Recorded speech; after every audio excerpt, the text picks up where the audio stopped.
Wow, we're live. Are we live? Can you confirm that we're live? Comment section, chat. Hello, everybody. Welcome in. Tuesday, 12:02 p.m. Central. The year is 2022. I don't know. I'm so bad at these. Welcome in. We have a very special guest today.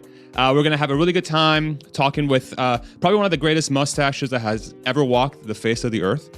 And please be prepared for some hardcore battery nerd out. All right. If you're familiar with the Tesla community, you already know this person very, very well. If you're not familiar with the Tesla community, welcome in. We have a very fascinating, very in-depth discussion coming on. But first, I'd like to introduce our community forum members who are going to be part of the panel. These are folks that supported the channel through either Patreon or YouTube. And I always appreciate their support and everyone's support. And of course, these folks you probably already know if you're part of the Tesla community. We have Rodman. We've got Ishan. We've got Hans. Welcome in, everybody. And our very, very special guest, the one and only, Mr. Jordan Giesige. How's it going, my friend? Good to see you, brother. How you been? Yeah, good to see you too. Hell yeah, man. Jordan and I had a one-on-one conversation. One of my early interviews, Jordan and I sat down and we were scheduled to go for an hour. And then we ended up going for almost 2. And then we met in person at TeslaCon. And dude, it was so much fun hanging with you, dude. It was such a good time. You're one of the coolest people I've ever met. And yeah, thank you so much for coming back on, man. I'm really excited to have you on with the panel. It's gonna be great. Yeah. That you said it was going to be cringe, and yeah. Thank you. It made me blush. Good. That's always my goal with these introductions. No, that was really good. I really enjoyed like that first discussion we had. Yeah, as you said, it was planned for about an hour, and we went for blew right through 2 hours, and we could have kept going. And then at Texas as well. Really enjoyed the conversations that we had. Yeah, man, me too. It was really cool. I also got to meet your brother, and yeah, it was such a good time. It's actually you come up in conversation with my wife and I sometimes like remember how cool Jordan and his brother were? We're like, yo, shit, yeah, man. I hope they come back to Austin, so we're gonna have them at the house. So yeah, man, it was super fun, super fun. Yeah, we gotta get everybody together again. I'm looking forward to whenever they have the next big event down in Texas. Yeah. Yeah, just get everybody to hang. It was so cool hanging out with the whole Tesla community there during those days. Yeah, it was a really special week, really special week. All right, so we'll get this thing kicked off. We're going to try this thing with a larger panel where I've asked the panel to try and mute in between not speaking to try and see if we can get the conversation to be as I guess as directional as possible, but at the same time, I don't want to disrupt the flow. So this could turn into a shit show and it's going to be fun. Who cares? We're going to have a good time, all right? So Hans, let's go ahead and have you go first with the first topic you'd like to propose. And again, just to remind the panel and everybody that's watching, this is going to be just a conversation. We're going to have a good time. Jordan is obviously a battery expert, but I want folks to be free to share their thoughts about different topics. And in the comment section as well, I'll be reading. If you want to add your 2 cents to the conversation, please feel free to do so. So Hans, go for it, my friend. Yeah, so just to tee this up, I think we all learned in the interviews that you were doing with Bradford here recently that some of the content that you have created has actually made its way all the way into the deep recesses of Washington and potentially even influenced some policy coming out of the White House. And so, yeah, just tell us the story. Like, how did you come to find out about this? And then what's the extent of your understanding of how much of your content has played a part in the crafting of the IRA? Okay, so the way first of all, I thought it was hilarious that there's so much content that's produced by the Department of Energy and all these research institutions, but they went to my channel to get some insights into the battery supply chain because it's so condensed. If you've ever read a government report before, you'll read 100 pages and you might get like a paragraph of information that's really salient and useful. They do a good job of going deep, but as far as really picking out what's important and synthesizing what's going across the entire industry, it's often not the best. Now, in terms of how I found out about it, I was having a debate on Twitter about something else, and then after I got finished with the debate with the guy I was talking to, he said, "Hey, the people I was working with, we were watching your videos when we were, helping craft the policy for the Inflation Reduction Act. And this is from like the Rocky Mountain Institute. So when Washington writes a bill, my understanding at least is they pull in a lot of, not nonprofits, interested groups, et cetera, to help craft the policy. And so the Rocky Mountain Institute was one of these groups of people, is my understanding. Now, I didn't go deeper than that to determine exactly what I influenced, but I think it was part of it was to do with the metals and the chemical forms of those metals that are included in the Inflation Reduction Act. So, yeah, that's about the extent of my knowledge on it. Were you surprised? Yeah, yeah. As I said, I thought it was funny, hilarious. I know there's other YouTube channels in the Tesla space that have been referenced in government documents. So they're watching what we're doing and saying in the Tesla community. There's a lot of people out there. And I had a clue that something like this might be happening because I had people from like on LinkedIn and on Twitter, people from like really high level people in the State Department and et cetera, that were starting to follow me on social media. It's like, why are these people following me on social media? Oh, it's because, some of the stuff that I'm saying is entering the right ears and having an influence on the discussion that they're having. Do you have any idea how they found your channel? No, but that there's a few videos that I did on the material supply chain, and I saw them getting shared around on LinkedIn. And yeah, it's just people in the space. Once it gets to the right ears, like the CEO of like a materials company or something, they share it around to their contacts, etc.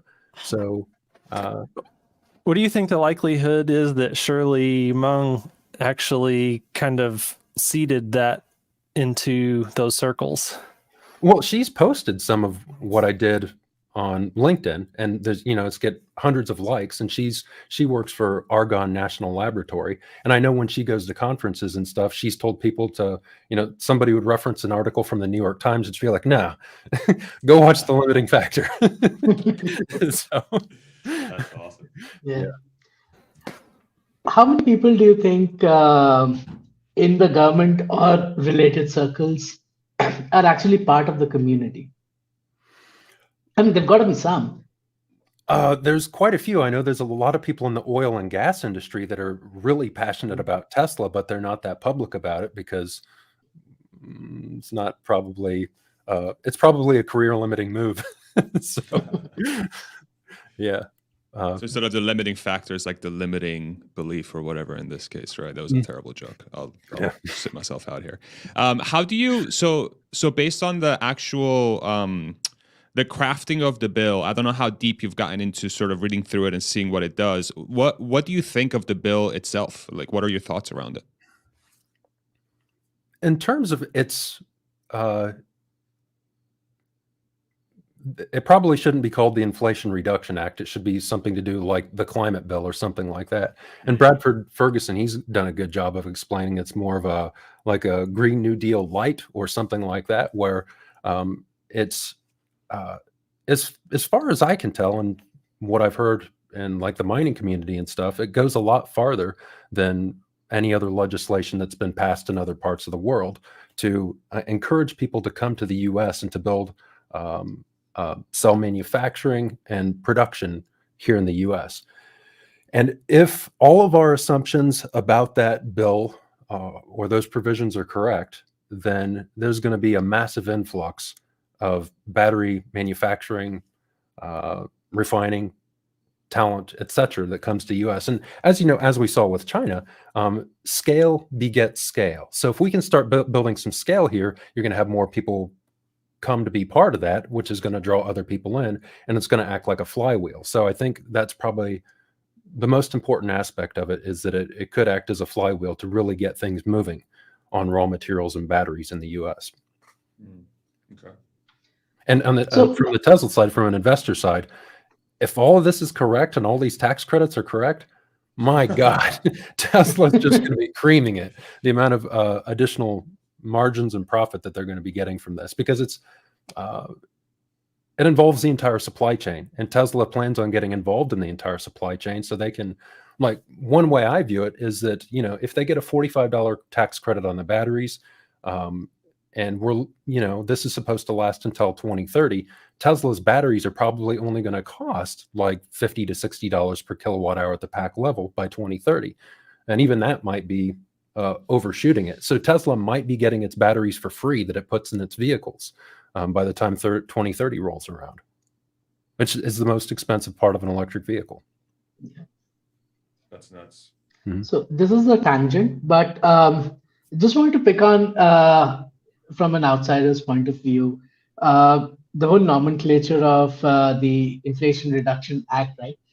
Should we be giving the Biden government just a little bit of credit? Because everything that this act is trying to bring in, more manufacturing to the US, more mining to the US, so raw materials, more jobs, less oil use, so potentially more oil exports, then cheaper energy. So a lot of these things in the long term perhaps will reduce the cost of living for an average American, and therefore will reduce the impact of inflation. So should we give just teeny bit of credit? Well, as for me as a Tesla investor, and I'm super happy about it. This is just bonus because I think Tesla would be doing a lot of this stuff anyways. In terms of its long-term impacts, I don't know what the cost benefit looks like there, but I'm assuming over, maybe the next, 5, 6, 7 years, the cost benefit may be flat. But if you look out, 30 or 40 years, it could have a really positive impact, pay long-term dividends. Mm-hmm. Yeah, the way I think about it is, I think, the overarching sort of goal of this bill, at least my takeaway of it, is it does seem like it's a renaissance of manufacturing in some sort in the United States. And you think about what is the next generation of manufacturing going to be in the next 5-10 years that's going to really ramp up: electric vehicles, renewable energy, batteries, right? So this is where a lot of the bulk of the manufacturer is going to probably reside in the coming years. And then you can also layer in robotics and things like that. And of course, a lot of AI, but that's more like software. It's not really like hardcore manufacturing. So from that perspective, it's great. And the fact that it's almost like, the way I view it, it's almost like Tesla has really invested so much time in the last 15 to 20 years to become this fully integrated, fully vertical company that is based in the States, that's going to be hardcore about engineering and making stuff, that when the government decided to actually throw some incentives behind it and to try and be a little bit more forward thinking about how to spur this in the entire economy, Tesla is like, well, fuck, I've been doing this for 20 years. Yeah, sure, I'll go ride the bandwagon. So it's almost like, I view it as 20 years of work that was put in by Tesla that is now they can actually have their jet fuel to just have this go for another 100 years, right? And there is governmental support in some respects to make it happen. Now, Jordan's point of the cost benefit impacts and things like that, like how do we think about like the long-term impact of this? There's a lot of things that can be talked about. I saw there was somebody in the comments said, no credit to Biden, this will make inflation worse. I could see how that argument could be made as well. But I think in the end, what gets me the most hyped about this whole thing is that it does seem like manufacturing is becoming a huge focus in the States, with or without the help of the government. And Tesla so happens to be one of those very few companies in the last 15, 20 years that decided to invest in the future of manufacturing. That's what's really cool about it. I don't know if anybody has any thoughts about that, but that's sort of what gets me excited about the future. Yeah, I think not just the future of manufacturing, but in so many areas, it's a vindication of Elon's foresight and decision making, that he saw that all of these things were going to be important much further in advance than anyone else did. And so he's been working on these problems for such a long time that, of course, no one else made the bold moves that he made. No one else was trying to build a gigafactory in 2014 that matched the entire world cell output at the time. And that was just, one example. And so now we can see that even at a governmental level, there's a recognition that what he has been saying for all these years and what he's been doing, putting his money where his mouth is, was actually the right call all along. And now, hey, we need more people to do exactly what he's been doing. And so now we're going to start handing out subsidies. But because this is a fair country, we can't exclude Tesla from the subsidies that we're trying to put in the system to get more people to do what Tesla's already doing. And it's going to be a network effect type of a thing that Tesla's so far down the road. They're moving so quickly that they will end up reaping the lion's share of all of those incentives and subsidies, just because they've got scale where no one else, everyone else is just getting started and then is going to move slower. Tesla's got a huge head start. And I mean, this is one of Stephen Mark Ryan's thing. Like, it's like Usain Bolt. Like, he's way out ahead and he's only accelerating, and everyone else is still like just getting started. Yeah. Well said. Well, I think Tesla put themselves, as Hans was saying, they looked at things from like a first principles perspective, and how can we set things up to give us the best chance of survival in the future, and so we can reduce future bottlenecks. And you see that's in a lot of Tesla's engineering. They do something, and it proves to be the best decision 10 years down the road. Well, what's happening at the same time is, Tesla's done everything right, but at the same time, there's this entire shift in the global markets where everybody's going, all right, we need to build resilience in our supply chain, and we need to focus on, climate change and things like that. So Tesla's done everything right, and then you have this other layer on top of that that's just, throwing gasoline on the fire for Tesla. Does that make sense? Does that? Yeah, it seems like there's more than one thing going on there. Tesla's just benefiting from the current political climate and circumstances. Yeah, I mean, just to wrap all this up, so if we're thinking about the government going to make this bill, it seems like there's two ways you could kind of think of it. There's one where it's like, okay, they want to incentivize certain things, but they don't want to help Tesla. Or there's another idea. It's like, okay, we just need to get the right things and incentivize the right things. And if you're trying to decide between which of those two things happen, it definitely seems like if the government is going through and they're looking through, or it might not even be, it might be, what was the institute? The Rocky Mountain Institute, as you said. It's like they're going to look at these sources for the real information, and then they're figuring out, okay, here's what people are saying that we need to move our country to, and how do we do that, right? And if you look at it from that basis, it's like, okay, it's pretty clear that they want to incentivize the right thing. I think the thing they didn't realize is how well equipped Tesla is to capitalize on this way better than everyone else. And it's just like you guys said, it's pace of innovation, it's their engineering expertise, it's all these things that allow them to move faster and more nimbly, to think from first principles. That's going to make this it's going to be nutty, how quickly Tesla can take advantage of all these things. And we're already seeing it, right? Because just diverting equipment, like was discussed in a previous episode, it's diverting equipment from Germany to the US, and in a blink of an eye, in terms of the speed that business typically moves, to make those decisions quickly, rapidly, and just very on the point. And everything is going to be like that. And I just don't think people are prepared to see how fast Tesla can monetize all the stuff. It's like the ZEV credits, right now that Tesla's had going on, the zero emission vehicle credits, where the analysts keep being surprised, myself still, oh my God, how they're making so much money from these ZEV credits. We thought they were going to go away, and they're still making money. Well, that's why is that? This because Tesla was a decade or so in front of what the transition was going to be for electric vehicles. And now they have this next generation of, call it credits or whatever they are, that Tesla's probably going to monopolize as well around, battery well, maybe not to the extent of the ZEV credits, because it does seem like battery makers and sort of the battery industry is a little bit more, I don't know, maybe not as entrenched as auto manufacturers are, so maybe they can take advantage of the credits a little bit more. So that's going to be very fascinating to watch. And one of the things I'm curious about is, okay, is the government's going to start saying, wow, or like people are going to start saying, look at Tesla, they're whoring up all this taxpayer money, like they're such a terrible company, and Tesla's going to be like, I've been doing this for 20 years, like what the hell do you want me to do? Like this is what I'm doing, I'm really sorry, you know. Jordan, for you, I'm curious, as one of the things that has been that you've talked about and many others have talked about as well is just in the next 10 years, the bottlenecks around materials and the supply around the necessary materials that are going to be available for us to really transition the entire market to batteries and electric vehicles.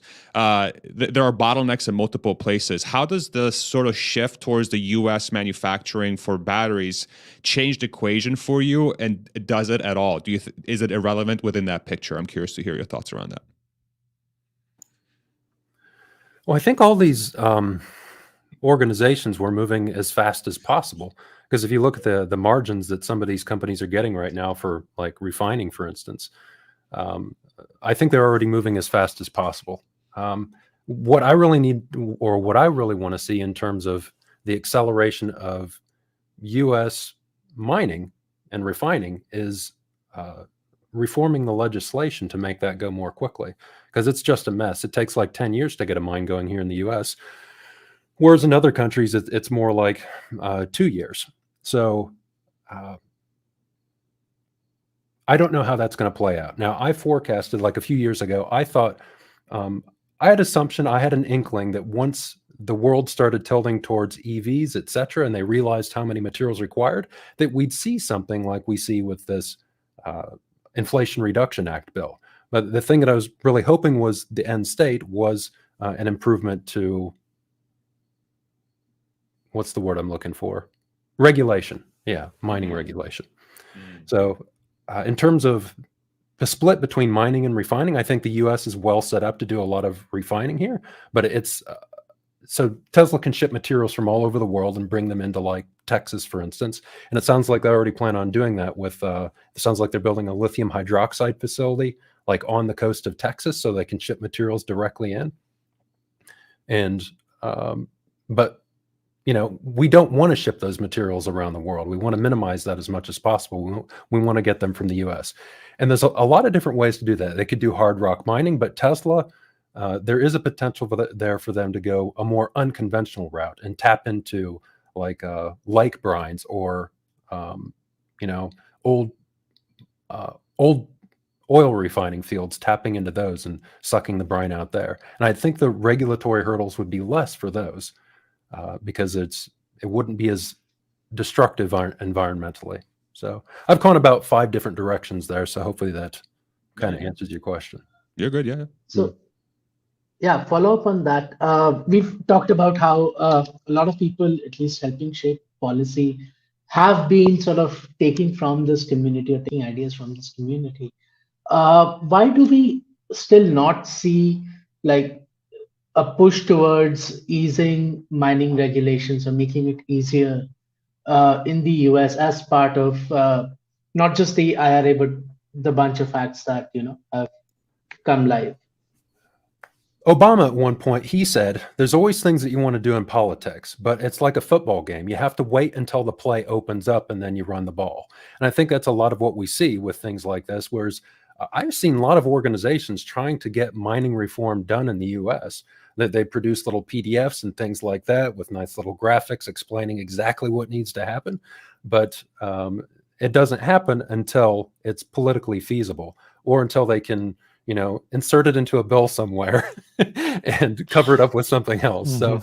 So I think there's a lot of people who do realize this needs to be done, but it's a matter of the way politics often operates is it's, you know, 2 or 3 steps behind what needs to happen. It eventually does happen, but later than it needed to. So to me, I think there is people who understand it. It's a matter of, you know, finding an opening to make that happen. Well, whether that'll happen or not, I don't know. It's not like a fait accompli, but there is people who see the need. Yeah, there was a great interview between John Miller from Cowen and Howard Klein and Rodney Hooper on the Rockstock channel, where he was talking about the fact that part of Manchin's requirements in order to get the IRA through the door was that here coming up on the 30th of this month, that he wanted to get some reform made to a lot of the NEPA regulations, which are the Environmental Protection Act, that make the permitting such a long process. And so like currently he was estimating that it takes about 6 years to get through NEPA just because the timelines are so long that they are open for public comment, and then people can submit this and people can submit that. So they're trying to compress that down to about 3 years, which is a pretty significant acceleration. And of course, Manchin's motivation for that is that he wants to be able to get more natural gas pipelines for West Virginia. So his specific motivations are probably more in support of the oil and gas industry, but really, I mean, in the long run, we've all recognized at this point in time that we're kind of in an energy crisis. And so we need more energy, whether that's natural gas from the oil industry or from renewables. And so we need these projects all to be able to move forward much more quickly than they have been able to. And so I think, I don't hold anything against Manchin for his motivation. I think that what he's doing will be a net positive really for energy, period, not just renewables or oil and gas. And so, yeah, they're tacking that on supposedly to the funding bill for the government that will come up on the 30th. And so, we might see major improvement on the regulatory and permitting space. And, that's only one part of all the things that need to happen, but it's a major first step. And like Jordan said, that, they're not going to put that in the actual IRA, and they didn't actually go as far in the IRA as to address anything specifically with mining. That's kind of like a hot button topic that they wanted to avoid for this thing that is really a climate bill. Like, you don't want to say, oh yeah, we're really going to support mining in our special fancy schmancy climate bill, but they are doing things. There are things in the works. And so we'll see. I'm very, that's something else to watch out for along with AI Day. Yeah, I do wonder too, like how much of this sort of bill existing is going to become a catalyst for all these things to move much, much faster, right? I mean, usually things appear out of things. You have to have a catalyst for something to happen.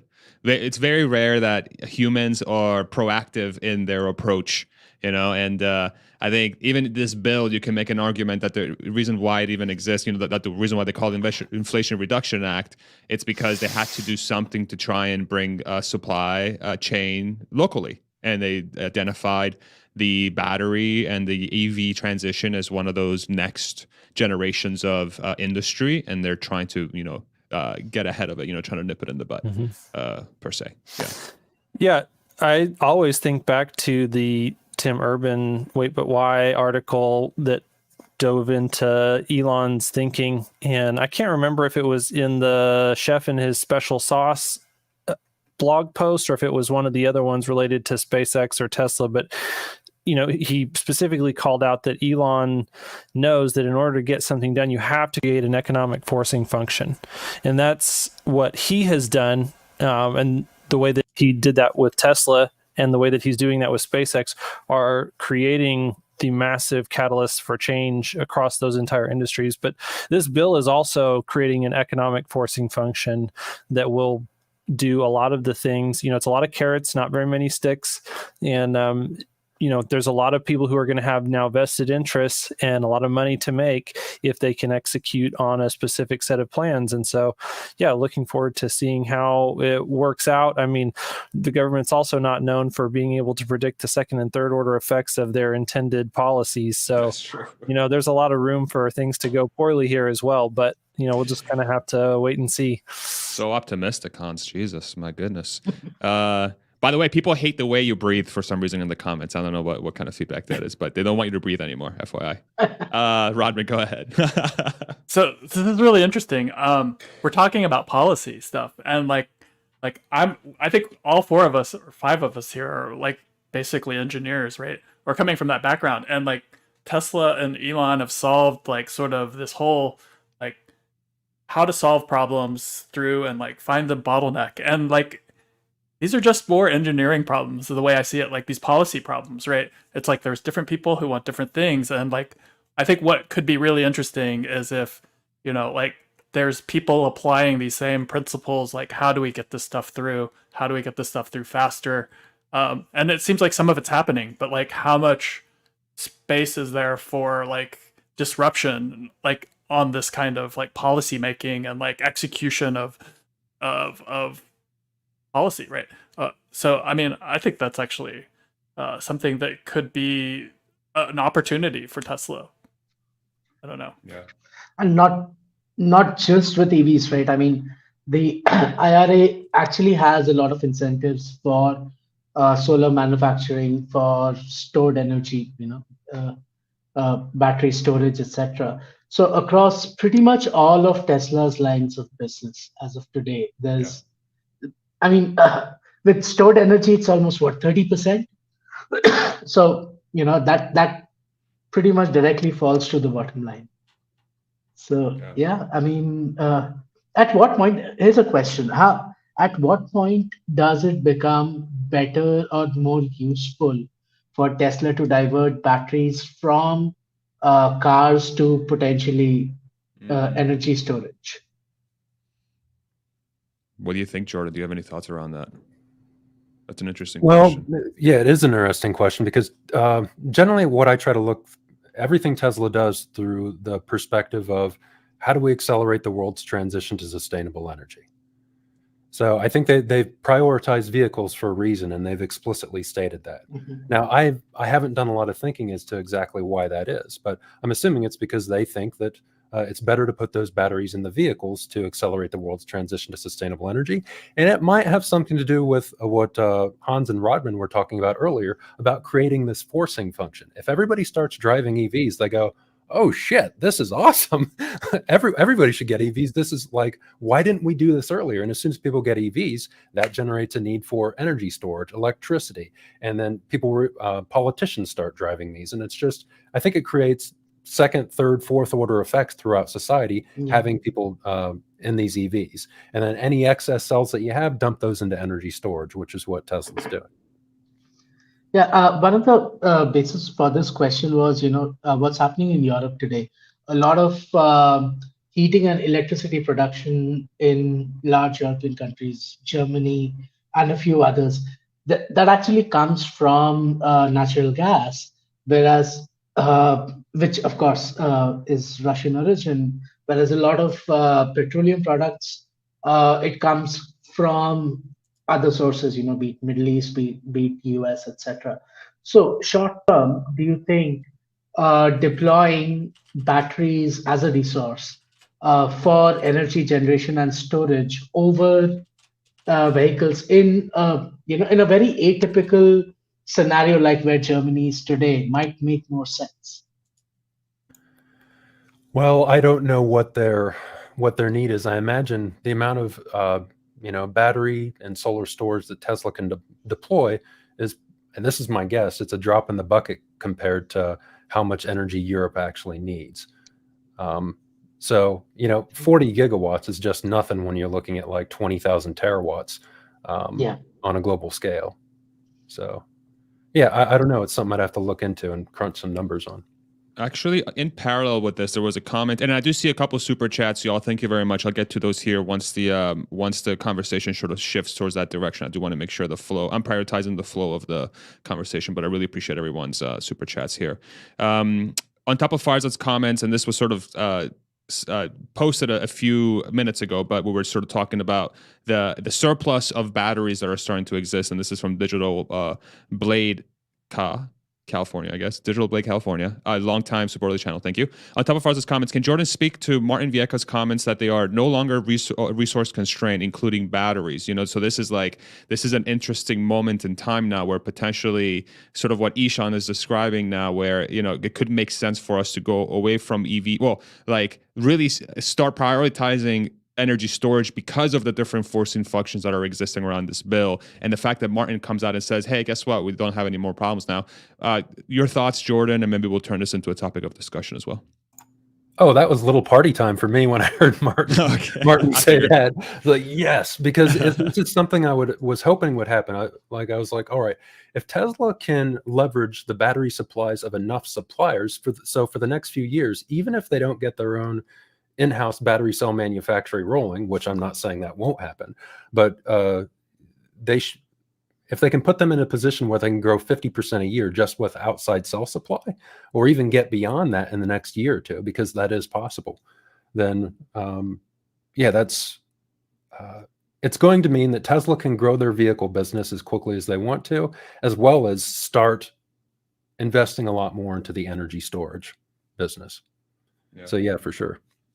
Anybody else have any thoughts around that? Oh, go ahead, Jordan. Sorry. No, I was just going to say, I don't know if that answered the question. It disappeared from the bottom of the screen. Sometimes I get caught up in something. I go off in a direction, and No, I I'm don't know pretty if sure I you answered got the it. Yeah, question. just your thoughts around Martin's comments. Yeah.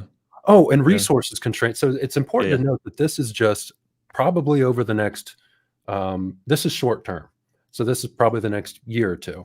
I'm thinking that Tesla has enough battery supply to meet all their needs until 2024, 2025. And if the next few years are critically important for Tesla, because if they can grow at 50% or greater for the next few years, that gets them really deep into that S curve. And then for the rest of the decade, they only need to grow at about 30% per year. So it's if there's a time when it was most important for Tesla to get that massive supply of battery cells, it's right now. That's great. Go ahead, Hans. Yeah. So, what do you see as being, in your mind at this point, the most likely bottleneck to that battery supply in that ramp up? Is it going to be mining the raw materials? Is it going to be refining? Which specific materials maybe give you the most concern? Is it still lithium, or does it seem like some other things are popping up? I know there's a lot of variation that's potential in all of that, but yeah, what's your current thoughts on that roadmap? Well, as you're hinting to there, it's kind of like whack-a-mole. Like when you have a supply chain, there's always little bottlenecks that are forming, and you address those as they come up, but you try to smooth that as much as possible. And so I think we have to kind of narrow the discussion a little bit to Tesla specifically, because there's the broader battery industry, and then there's Tesla itself. So what we don't know, and this determines the whole course of this conversation, is what agreements Tesla's signing behind closed doors to access those raw materials, and how quickly they can open mines, and that will be dependent on jurisdiction. Like if a lot of these mines are in Australia or Canada, and it takes 2 years to permit, or to, for instance, expand a mine, then Tesla may have all the raw materials they need, as they've suggested, for quite some time. And if that's the case, then their focus would be on refining, just as they've said. Now, deeper into the future, the volume of material that they're going to require, I think, is going to shift the focus from refining to mining. And it's what we've seen Tesla constantly do. They went from vehicles to, partially bringing cell production in-house, to bringing cell production in-house. Now they're moving on to cathode production, lithium hydroxide production, and they've expanded their sphere of influence as they've needed to. So I think from that perspective, it makes sense in the long term that they may need to get into mining. They don't want to, but they may need to. So short term refining, longer term mining. But longer term, we're talking past 2025, 2026.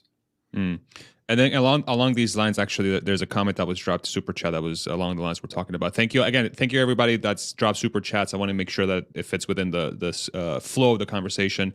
Joel, thank you very much. By the way, we're making a beer fund for Jordan. So if you do drop dollars down, this is when Jordan comes back to Austin. I'm just going to get him trashed with the money you got me, okay? You're giving me. So what chemistries will supplement Tesla's needs over the next 10 years other than 811, NMC, and lithium iron polonium, I guess, right? Do you have any thoughts around that, Joel? Well, first, shout out to Joel. Jordan. I'm familiar with Joel. Okay. I've interacted with him quite a bit on Twitter, and he's been supporting the channel for quite some time. So let's see here. Well, Tesla, we're assuming that they're going to move to a cobalt-free chemistry, because Panasonic, for instance, Panasonic has cobalt-free high nickel chemistries in their roadmap, and they plan on deploying that in the next few years. From the information that they've given, they now have a cobalt-free high nickel chemistry that's just as stable and has just as long cycle life as like an 811 NMC chemistry. So I think over the next few years, we're going to see Tesla and everybody else, the more advanced manufacturers, starting to move towards high nickel chemistries. Now, in terms of the lithium iron phosphate, I do expect lithium iron manganese phosphate to become more dominant. Now, I don't know exactly what form that's going to take, because it could be like a pure LFMP, lithium iron manganese phosphate, or it could be a mix of things, because we're getting kind of into the weeds here now.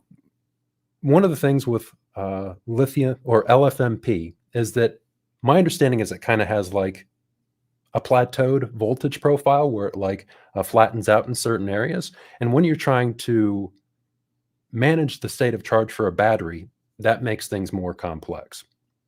And then LFMP also has some degradation issues, some dissolution issues. So what a lot of companies are doing is they're playing around with mixing LFMP along with like an NMC chemistry or high nickel chemistry to smooth out that voltage profile and also increase energy density and increase stability.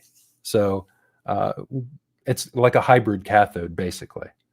And I think, like, for instance, Maxwell was experimenting with that almost like 10 years ago. So I think high nickel cobalt free is the next to mature, along with LFMP. I mean, there's a lot of manufacturers already producing LFMP. Now, that'll carry us through the next few years before we see any other major innovations from my perspective. And in fact, I think just those chemistries alone are enough to get us most of the way through transitioning the world to sustainable energy. And then longer term, I think sodium ion is going to play a big role if they can solve all the problems related to sodium ion. And it looks like they're pretty much solved now.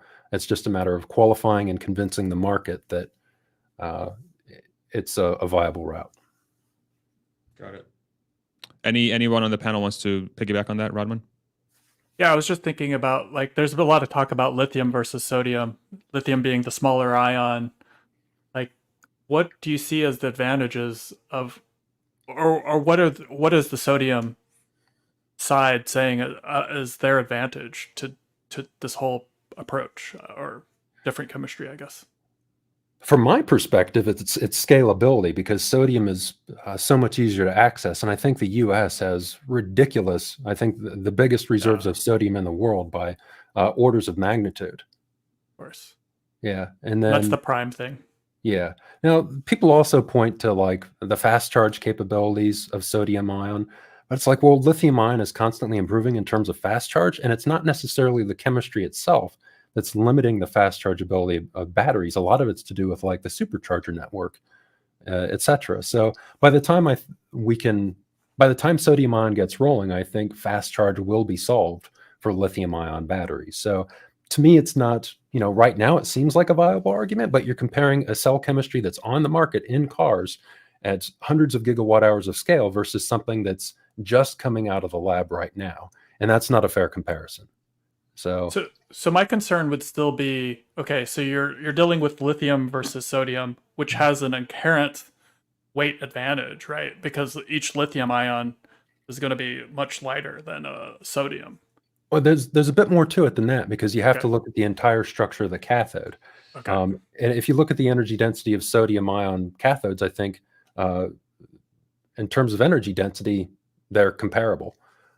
Because there's a lot of different factors there. You can't just focus on the specific atom itself. It's the entire structure around that. Now, overall, there is a little bit less volumetric energy density with sodium ion batteries as a whole, but a lot of that doesn't happen where you expect it to. Sodium ion batteries, instead of using like a copper and an aluminum electrode foil, what they do is they use two aluminum electrode foils. So what that does is, it makes a sodium ion battery cheaper. That's another reason why sodium ion battery is cheaper. But what it also does is, aluminum is those current collectors are usually thicker So that actually that's one of the reasons why sodium-ion batteries have lower volumetric energy density, is because the electrodes are thicker or the electrode foils are thicker, and it has the cathode itself is only one of the factors. So you have to look at the whole cell itself. Yeah, Awesome. and Thanks. so with the sodium ions, wouldn't the lattice structure then, let's say per mole, be larger regardless of the current collector? And couldn't that potentially lead to more cracking? I mean, I know it's really deep, but Y'all are a bunch of nerds, man. I love it. Keep going. Yeah, you're pushing the limits of my knowledge. But the thing is like, I guess I would have to sit down, and I haven't done this yet, and just focus on that in terms of volumetric energy density, because volumetric energy density isn't just to do with the crystal structure. It's how you design the cathode at the particle level. For instance, there's what's called packing density. It's like, all right, some powders pack better than other powders and create different porosity structures. So, and that's completely independent of whether sodium or lithium is used in the cathode. By the way, I love these questions because it's really stretching me. It's things that I need to look into. But yeah, packing density, looking at the cathode crystal as a whole rather than just from the atom. There's all these different variables, all the other materials that go into the battery cell. And then here's another variable. Let's move on to the pack level. With a sodium ion battery, it improves like sodium ion batteries they're less apt to go into thermal runaway. So you can actually increase your packing density at the pack level and make up for some of that poor volumetric energy density at the cell level. So it's just when you switch to a different ion, to a different chemistry, it changes everything from the atomic level on up to the pack level, and even the battery management system. Go ahead. Do you think that expands the actual operating range temperature window that the sodium ion batteries can work within? That's supposedly one of the selling points, that it supposedly has better cold weather performance and is more stable at higher temperatures. Ooh. Yeah, but once again, we're comparing something that's just coming onto the market with something that's already on the market, and lithium ion they've already found ways around a lot of that stuff for lithium ion. And, so we really have to compare these two chemistries and what they're going to look like in about 8 to 10 years. And I think at that point, sodium ion is going to be, commercially, it's going to be very viable and worthwhile to pursue at that point, because I think it's going to have as many benefits as lithium ion, but fewer drawbacks. But lithium ion, I think, is still going to be used in a lot of super high energy density applications, like semi, Cybertruck, things like that. So I think lithium is going to continue to have an energy density advantage. So for me, it all comes down to scale once again. We're going to have different battery cell chemistries, and they're going to be used for specific use cases. So tangent here. We've spoken about Tesla, and we sort of have a bit of an understanding, but what about other manufacturers? Be it the Chinese ones, BYD, Koreans, Hyundai, Kia, and well, also Ford and GM, Volkswagen, etc. Where are they getting their batteries over the next 5 to 7 years? What are the chemistries that I guess beggars can't be choosers. So, what chemistries will they have access to, at what kind of, cost points? It's hard to predict, I know, but, what is the scene going to look like for them? For Chinese companies, it looks good. For most Western companies, it doesn't look very good, as like Drew Baglino, if everybody else has pointed out. Yeah, you said you're going to build factories, but where are you going to get all the materials for those factories? And a lot of what you're relying on to produce those factories isn't set in stone. So we have to wait and see it plays out. But based on like what JB Straubel is saying, they're not in a good position, because it's like the way he put it is the jet is overbooked. You have like double or triple the amount of people that are booked on this plane to get on the EV bandwagon, but only half of them are going to make it onto the jet. And I don't know who's going to make it onto the jet or not. VW was looking pretty good until they changed their CEO. I don't know how much he's going to change the direction of the company. Ford, I like what they're doing. They seem to be making some good moves in raw materials now, and they've designed their vehicles well. I'm just inherently not a fan of GM for understandable Because you're a reasons. Ford guy, that's why. It's just what's happened So- politically. It's like, and So, what okay, what they're follow up doing- on that. Yeah. What's that? Let me follow up on that. As Tesla sort of moves, I shouldn't call it away from certain chemistries, but yeah, potentially as it ramps down on certain chemistries and ramps up on others, for example, cobalt-based chemistries, right? Inherently, the demand for cobalt should reduce, given Tesla today is, one of the biggest manufacturers, and therefore the cost of cobalt should go down, which should give and I'm using cobalt as an example, right? But should apply to a lot of different metals as well. So, as the cost then goes down, potentially other manufacturers can pick it up cheap. And it could play out for nickel. It could, I guess, not for lithium, but maybe, who knows, if somebody picks up on sodium ion. So how do these advancements to the cutting edge potentially impact the larger or broader market? Yeah, that's a great question. I think Tesla's demand of cobalt will continue to go up as a whole, but the percentage amount going into their vehicles will reduce over time. So, and that's just a symptom of how fast the battery market is growing and how much raw materials Tesla needs. They're not just going to go, okay, we don't need that cobalt anymore. They're going to go, all right, how can we leverage that cobalt? And how can we get more cobalt that's ethically resourced? I don't have any issue with cobalt. I think there's this stigma around it because of the way a lot of it's been resourced. But in terms of inherently, there's nothing wrong with cobalt. It's expensive, but it is a raw material that we can use in batteries. So we can get our hands on it. And if we can turn those into battery cells and make it a profit on it, then I'm all for it. And I think that's probably the way Tesla's approaching it as well. So Tesla, just because they're changing chemistries doesn't mean it's going to reduce their demand for all these materials. It just means it's going to be a lower percentage of future growth, but the growth will continue in all those materials. That's No, that's really helpful. What I think is very interesting about this whole dynamic, though, is that there's already been this effect, sort of what you talked about, JV's comments around, the boat. I forgot the analogy, but the boat's full and there's a bunch of people trying to get on. It's just not going to happen. Like, there's just not enough. How much of that is going to be a forcing function for prices of batteries in, say, the next 5-10 years to actually go up for a lot of these manufacturers, because they're going to be, it's supply and demand. There's way more demand than supply, and it doesn't matter how fast supply is being ramped up, the demand's going to outstrip it. So over time, battery prices could continue to go up. Maybe the inflation, sort of this near-term inflation that we've been experiencing because of COVID and supply chain, is a precursor for what's to come in the next 5-10 years. How do you think about that? Like, I'm curious. I don't know if that really is something you think about, but. Well, as the Tesla community's been doing since, as long as I've been in the Tesla community, since it's been 2015, as Tesla has all these positive, I don't know if I'm using the term correctly, but all these feedback loops that are of benefit to Tesla. And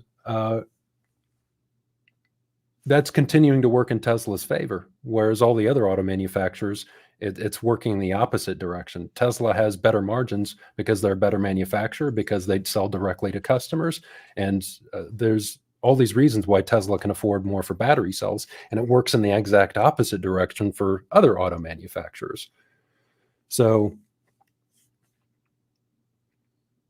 maybe I think I got off track there, but No, you're fine. Cost of the batteries going up over time. Yeah. So you're implying Tesla just has it figured out. Yeah, Tesla has it figured out, and they're going to continue to be more profitable. And whereas everybody else is, A, are they going to get the raw materials they need? B, are they going to be profitable when they actually stick those materials into vehicles? And I don't think that's going to be very difficult if they don't bring these things in-house, because that's one of the only ways you can control cost in an inflationary environment is to bring this in-house. Yeah, my only addition to that is like if you like you can't just think of it as the batteries, but the battery is the critical component. But like if they can't figure out how to make the rest of the car efficient to make the most out of that battery, then like it's just a waste of time. I mean, you just compare any like even the Mach-E, one of the best-selling secondaries to the Model Y, like it's not even close once you start comparing like the overall efficiency of the vehicle, and then that needs to go down to the battery, and then once you start throwing in these the IRA incentives, like that's going to further reduce the cost. They're going to be cutting costs at like the pack level, at the battery level, at like if the 4680 plays out like it's supposed to, right? Is that going to like further make the Model Y so much more profitable than it already is? And it seems like it should. Yeah. There's two things that I'm thinking. First off, as far as I'm aware, Tesla is the only EV company in the world that is significantly profitable. BYD is way behind Tesla, and they have an enormous amount of vertical integration. So that's one comment. And then the other thing is the Inflation Reduction Act bill enough to rescue legacy automakers? Yeah. And I don't think it is. Yeah. It might help some of them, but go ahead. Why not? Why don't you think it's enough? Because they already aren't profitable, and this is going to save. First, they have to be able to get produce these battery cells in-house if they want to take advantage of that credit. I think the battery suppliers are still going to be selling these battery cells for a similar price as they were before, but they're just going to be making more profit off of them. So in order to take advantage Panasonic of it, and LG are really going to make, dope bucks. But again, the IRA, right?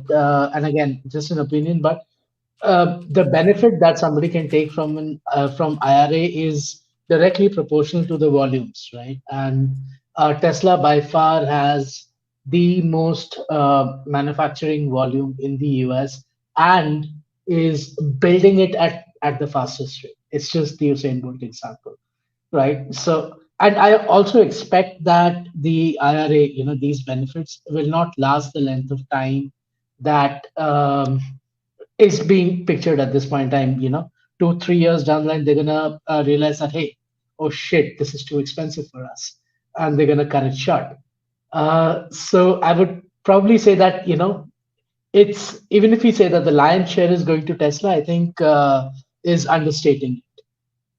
I think these incentives are gonna go down or be removed or be changed into something else way before a lot of the legacy automakers can really benefit from it. So they'll put in all the money, they'll put in the investments, but when the time to actually make money comes, I think these incentives are going to go away.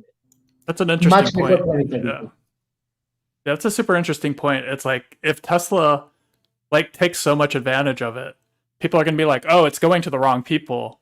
And then how quick will it be before they're like, oh, we better change this? And then they're going to take all the money off the pie's going to go away. And then everyone's going to be like, oh, well, we just weren't fast enough. That's a super interesting point. I kind of want to move on to something else. And sorry, Rodman, okay, Jordan was like halfway through his thought there. So I want to make sure he gets it out. Go ahead, Jordan. Okay, cool. Does Tesla have to take these credits? Because we know Elon in the past before has rejected things like this just because of the public perception and all the difficulties that it creates for Tesla. So I'm wondering from an accounting perspective and a tax perspective, if Tesla must take these credits. That, but also, see, if he was planning to not take advantage of it, then, we wouldn't be hearing of equipment destined for Berlin going to the US. We wouldn't be hearing about that internal memo. So I think that there is definitely some advantage that they're taking. Go ahead, Rodman. So this kind of goes into what we were talking about with, like, we've been talking about the 4680, and I'm actually curious, like, with Monroe and Associates and your relationship with them. I know you ordered a battery, whether you've received that, and like after watching their teardowns, and I think they revealed that they had the new cathode and anode on theirs. So I'm wondering if there's anything that you've seen on their channel that's kind of like opened up some, or made you excited, or was kind of a revelation. It looks the same as the battery cell that I received so far. At least that's the information I have. Maybe I missed something. The interesting thing that Sandy said that I heard was that they're getting so much more power out of this battery cell. And that makes sense because the tabless electrode should reduce resistance. Less resistance means more power output. And there's more variables than that. But in terms of when I'm supposed to get the cell, I am in contact with people at Monroe on a regular basis. And it was supposed to ship out last week. I haven't followed up on that, but I'm having it shipped directly to UC San Diego. I'm assuming it's going by ground. So it has to go all the way across the country. So hopefully they get that battery cell this week. And then I don't know how long it's going to take them to do the characterization. So we can get a more specific power output figure, energy density figure, resistance, etc., things like that. And then one thing I haven't mentioned to anybody else at this point is I'm actually talking to a couple universities who also got 4680 battery cells. So I'm hoping to get like an array of information, not just the information from this one cell, but mechanical information, thermal information, all the little juicy bits and pieces. Wow, what an exclusive take there, Jordan. Thank you. Wow. That's sick. But did yours have DBE on both anode and electrode? I thought theirs was different. Okay. Yeah. Just the anode. Did they say that they have DBE on both the cathode and the anode? I thought they did, but I could totally be wrong. So someone might want to look he's that going to up. go look it up. Anyway, Anyway, it up. I'm trying to pull my best Jamie impression from Joe Rogan. Hang on. Go ahead, Jordan. No, yeah, it's I'm sorry, I was talking over you. Yeah, I think I heard somebody suggest that at one point, but it wasn't necessarily something that Monroe said. But I could be wrong. Maybe Monroe said it and I just missed it. A lot of times I blow through all these videos that I see on YouTube on new technologies, etc., at like 2x, and I miss bits and pieces sometimes because there's just so much to keep up on, which you guys are probably aware of that. Everything just going on with Tesla. My God. Same. Oh, for sure. I'm looking it up right now. I can't find anything, and it's a little bit unless I go through the video. If anybody in the comments knows if the 4680 that Sandy Monroe and this team received, if you can confirm if both the anode and the cathode have DBE, BTE, DBE, what is it? DBE, right? DBE. Yeah. What does that stand for, Jordan? Dry battery electrode. Oh, duh. Look at me. It's just the coating process. A lot of people confuse like the cathode plant that Tesla is building down in Texas. They confuse that with DBE. That cathode plant is building like cathode raw material that then gets coated onto the electrode foils. So it takes like, lithium hydroxide, nickel, and it turns it into crystals. And then those crystals go to the coating machine. Okay. A couple folks said that it's just the cathode, not the anode. Roger did say, I believe, both DBE, but we did get two folks pretty confidently saying no, it's just the cathode. So, yeah. Sorry, so the reason I thought that was, I thought there was like a roll that had like the copper, and then there was a roll that had aluminum. Like, let me see. So I linked the video in the private chat. Go ahead and pull it up. Do we want to listen to the audio? Is there like a timestamp on there? So like at 4 minutes, there's a roll that has like silver tabs on it. All right, let me go ahead and play it here real quick. If you can all mute to make sure we don't get echo because the system's going to pass through the audio. Okay, here we go. So you have a similar piece right here with the same type of laser welds. Let me flip it over. In the exact same pattern. But what's interesting here is you have 6 little tabs and they're actually connected on the outside over here instead of coming from the center. So a slightly different design, but this is aluminum being welded to aluminum. This is copper being welded to copper, and similar methodology. And what's this in the center right here? So the reason we don't have that outside rim Yeah, this that's is still attached to the crimping is we have a small rivet that attaches. Go ahead, Rodman. Sorry. Yeah, that's like all the. Sorry. No, you're good. We can hear you. I'm getting double. Oh, sorry. Hold on. Okay, I just fixed it. Okay. So that's all about the cap. So I'm not sure if they like. If you just look, there's definitely two rolls, and one is like copper and one's aluminum. So I'm not sure if that helps. Like, Oh yeah, well, my cell, of course, the battery cell has the cathode, which is coated to aluminum, and anode, which is coated to copper. But you can use different coating techniques to coat that on there. So actually keep this up because we can talk about these current collectors that they're showing here and some of my theories on what's going on with them. So yeah, just because there's a copper and aluminum foil doesn't mean that doesn't give us any indication of which coating technique is used, unless they said that. Now, in terms of what we're seeing here, you notice that they pointed out that those little flower folds on these current collectors are formed in opposite directions. And what I think is going on here, and my guess is they're going to eliminate these at some point based on rumors from CleanerWatt. And I think this is just kind of overbuilt first iteration of the cell, and they're going to be able to remove these. But I think the reason why they're shaped like this is when they manufacture, primarily so when they manufacture these things, that there's a little bit of flex and hinging that allows like for instance here it's center punched. And then if you look at like the edge, the way that that triangle is attached, the hinge point would be around the perimeter of the cell. So if you're punching something through the center of that cell, then and it's welded in, that allows it to hinge. Does that make sense? Yeah. So You're getting nods. all right, cool. Yeah, so I think that's why they're designed the way they are. Now the other one is reverse. It kind of hinges.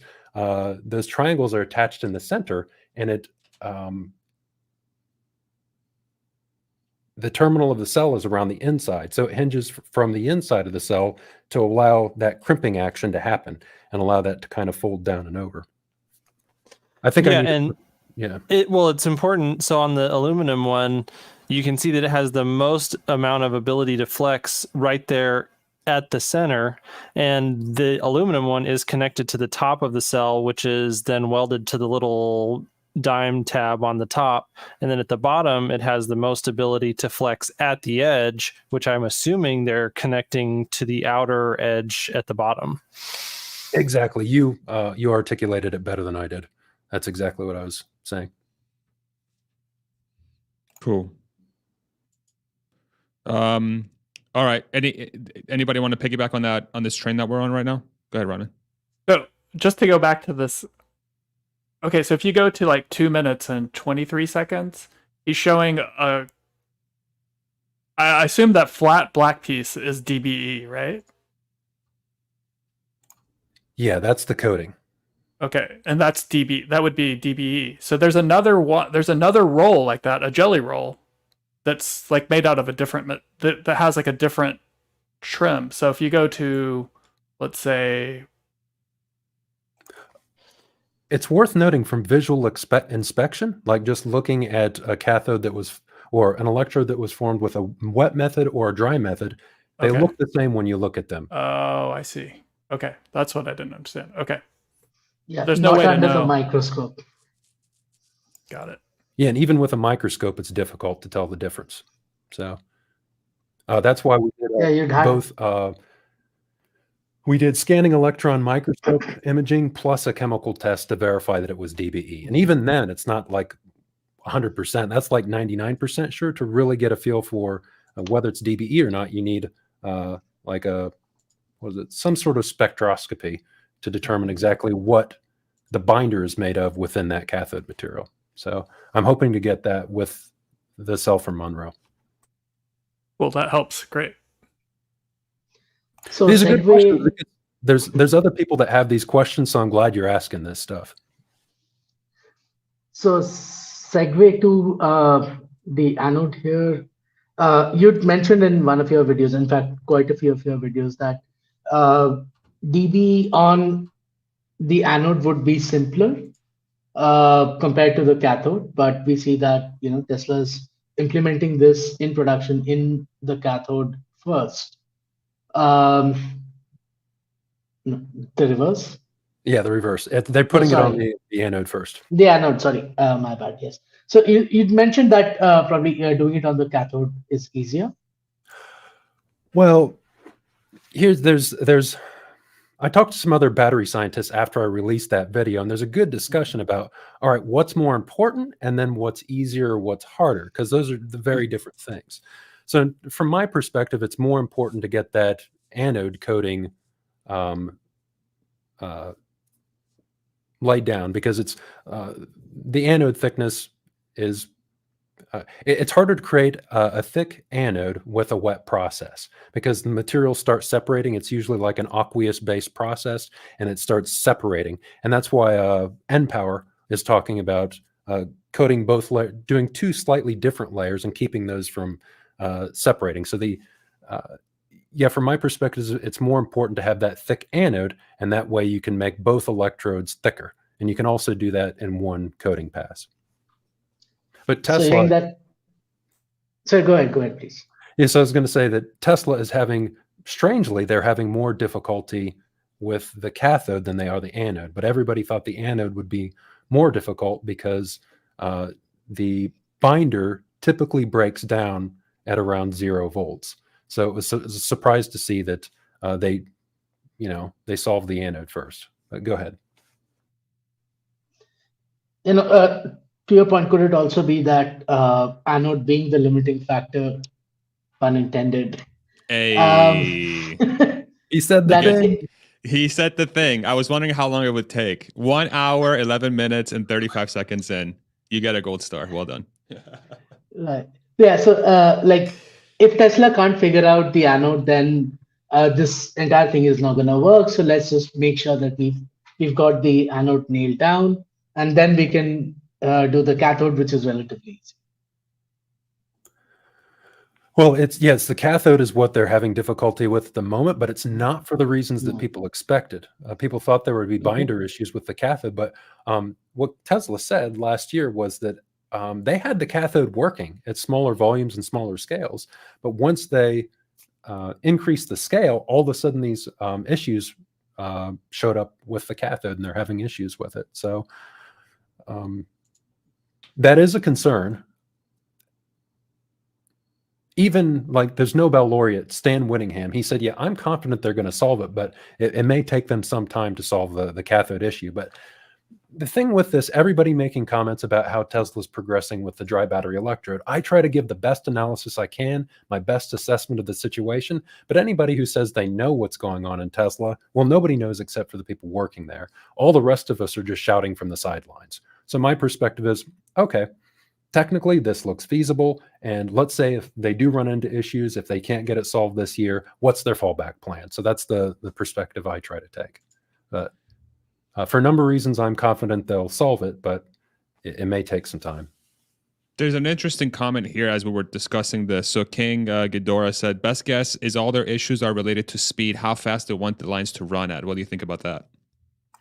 I think that's a fair point based on what Tesla's already said in the past. A little over a year ago, Tesla seemed confident that they pretty much had everything solved, but then they increase scale, increase speed, and they run into more issues as they try to ramp it up. So I think it's a fair point. And I do hear rumors about what's going on in Tesla, but I try not to bring that into the conversation or let it color my my viewpoints on things. So I have a pretty good feel, if the rumors are correct, what they're having difficulties with. But yeah, I try to take an outside. I would just stop there. I'll try to keep it an outside perspective. So. No, for sure. Yeah. And again, in the end, I mean, rumors are rumors, right? Like how I can't tell you how many times when I worked at the company, I would hear I would hear rumors, and I'm like, what are you talking about? Like, this is not even remotely close to what's happening, but sure, I'll let you run with it, because I'm bound by NDA. So it's interesting.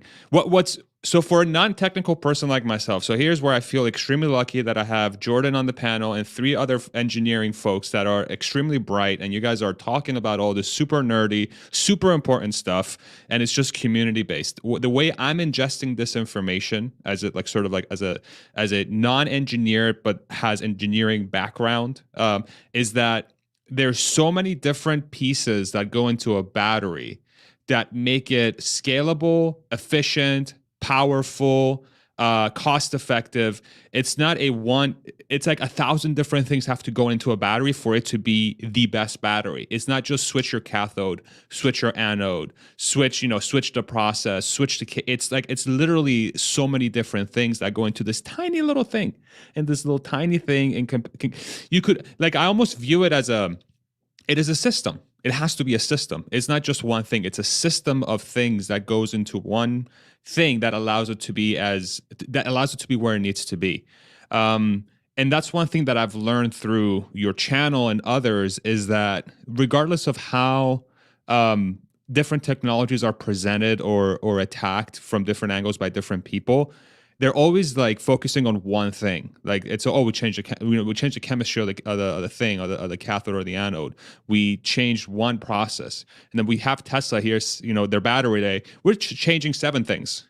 We're changing, and by the way, we're also changing the structure where the batteries are going to go into to actually benefit from how we designed the battery. So it's really, for me, starting to truly click just how insanely fundamental this changes to the process of creating batteries for the future, And if I take this within the context, if I can wrap it into a bow, because this whole thing started really the discussion around cost, and we dove really deep into these technical things, which is amazing, is that from a cost perspective, unless you do the level of research and the level of detail that we just went through for the coming years, unless you're doing that work, you're going to be stuck in a position where you're going to be tapping a supply chain that is maxed out with a giant amount of demand around it. And unless you're moving forward in how you're going to make your battery cheaper to produce and more efficient, you are going to be stuck with higher costs. That's my takeaway from this conversation. And correct me if I'm wrong, but if I'm going to take this last 15, 20 minutes, this is the conclusion I'm arriving at. Let me know if I'm thinking about this incorrectly, but this is my conclusion from the discussion we just had. Yeah, I think that's exactly correct. And then just add in the one additional factor there, and that's scale. That when you are the 800-pound gorilla in the battery space, you also have not only you've done all that research and you've done all your due diligence because you had to, but now you have leverage in the entire supply chain that no one else has. Exactly. Like you own the supply chain at this point. There was a thing that came up as well. If I can just add a couple cents, since I'm not technical, but I'm going to throw a couple of things in here that's interesting around this topic. I'm going to use this as a precursor. Richard dropped this in the comments previously. This morning, news dropped where Ford came out and warned investors that they have supply chain issues and they're going to incur an additional $1 billion of costs from inflation and supply chain issues. Plus, they have cars, 40 to 45,000 higher margin trucks that they can't sell because of supply chain issues, right? How much of this is a precursor to the next 5-10 years of manufacturing because of the battery shortages we're going to have? This to me sounds like just the beginning. Maybe it's not battery related right now, but this is the type of issues that will arise from what we just talked about. If people are not at the forefront of these things, they're going to be stuck in this situation. There's going to be suppliers out there that are going to try to be selling to everybody, and they're going to be tapped out, and the automakers are going to be sitting around incurring higher costs or not being able to finish their cars because the supplies aren't there. This is like a huge red flag for the industry to me, that we're having this, and then come Q3, Tesla's probably going to show lower costs from Q2 to Q3, whereas these folks are going to show higher costs from Q2 to Q3. This is worrying to me. I don't know. I might be being a drama queen right now, but it feels like very tied together. Farzad, how are you worried? Didn't you see? It's good news. Yeah, no, I know. I saw the SAS Wall title. Street. Yeah, it's hilarious. Look at this title. Ford's big earnings warning is really good news. Just ask Wall Street. What the fuck kind of title is that? You know That's what I'm because saying? competition is coming. Yeah, it's crazy. Sorry, I wasn't sure who was unmuted there, but I'll shut up. As SMR says, all over itself. Go ahead, So Ryan. just to like go on your point as far as that, it's like if you're Tesla and you're spearheading the 4680 and you're sharing that technology with these other battery manufacturers who are spinning up plants building the same thing, like who are those batteries going to end up going to? Is it going to be Tesla or is it going to be Ford, GM, VW? Like Tesla gave you all this information that spearheads this, and like, who are they going to give all those batteries to? They're going to be beholden to Tesla and to the people. Beyond that, who is making vehicles at a quantity that can consume them, and also at a scale and a predictability that no one else has, right? Exactly. So I think that's like, once you're at this scale, it's going to be hard to take you down. Yeah. Because the most critical and expensive piece is going to be owned by the person who can do it the best and has the demand to fulfill. Suppliers are not going to build demand into a thing that's going to be expensive to build unless they know that the buyers are going to be there. Like, they're not incentivized to build capacity unless there's a buyer. Literally, I mean, it seemed like Tesla had to carry, I think Jordan alluded to this earlier. I forget who it was, but like Tesla literally had to pull Panasonic kicking and screaming into this whole battery process and for them to get to where they are today. And now Panasonic's like, oh shit, okay, look at this gold mine which we're just sitting on right now, It's mind-blowing. And I wasn't sure if anybody had any other thoughts around this topic. There was a comment that was dropped a while ago around 4680 I want to bring back, but did y'all have anything else you want to add on to this? No? Okay. So Gary and I said I was going to come back to these. See, Gary, thank you so much. $5 super chat. Appreciate you, brother. It's another beer for Jordan. Hey, Brian, my Tesla weekend, and Jordan, my Tesla weekend's in the comments. How you doing, my friend? When might we loyal West Coasters see LFP packs after 4680 tweaks are done, after German 4680 lines are moved to the USA? We're within the topic of 4680. So Jordan, do you have any thoughts around this comment? Well, I'd have to double check this, but I thought the Tesla, like 50% of their vehicles, like the standard range lineup, already uses LFP, including the ones in the US.